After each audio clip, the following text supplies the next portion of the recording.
హైదరాబాద్ మల్కాజ్గిరిలో ఉద్రిక్తత నెలకొంది. బీఆర్ఎస్ కాంగ్రెస్ వాహావాహి పడ్డాయి. మర్రి రాజశేఖర్ రెడ్డి మైనంపల్లి అనుచరుల మధ్య ఘర్షణ జరిగింది. అల్వాల్లో కాంగ్రెస్ అనుచరులపై దాడికి నిరసనగానే మల్కాజ్గిరిలో మైనంపల్లి అనుచరులు ఆందోళన చేశారు. మల్కాజ్గిరి రాజకీయాలు ఒక్కసారిగా వేడెక్కాయి. ఉదయం అల్వాల్లో బీఆర్ఎస్ కాంగ్రెస్ పార్టీల మధ్య జరిగిన గొడవల ప్రభావం మల్కాజ్గిరి దాకా వచ్చింది. దీంతో రెండు పార్టీల నేతలు పరస్పరం సవాళ్లు ప్రతిసవాళ్లు విసురుకున్నారు. దమ్ముంటే మల్కాజ్గిరికి రా అంటూ బీఆర్ఎస్ నేతలు కాంగ్రెస్ నాయకులకు సవాల్ చేశారు. ఈ సవాల్ని స్వీకరించిన కాంగ్రెస్ నాయకులు మైనంపల్లి హనుమంతరావు, ఆయన కుమారుడు రోహిత్ సహా పార్టీ కార్యకర్తలు పెద్ద ఎత్తున మల్కాజ్గిరి చౌరస్తాకు చేరుకున్నారు.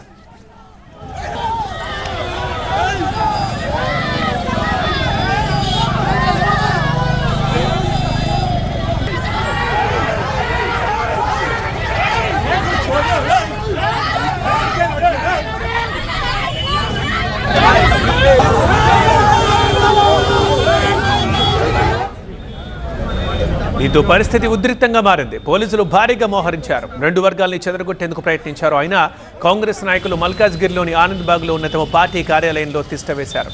ఈ ఘటనల నేపథ్యంలో ప్రజల్లో ఆందోళన నెలకొంది. ఎప్పుడైనా ఏం జరుగుతోవచ్చు అని భయపడుతున్నారు.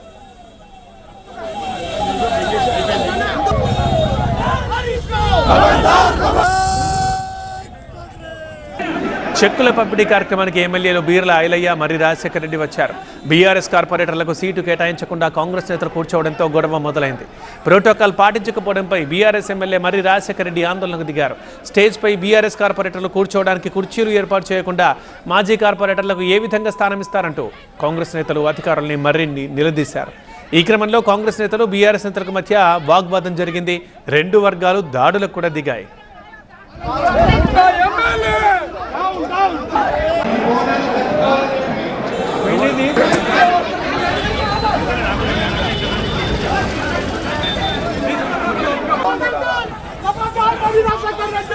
Hey!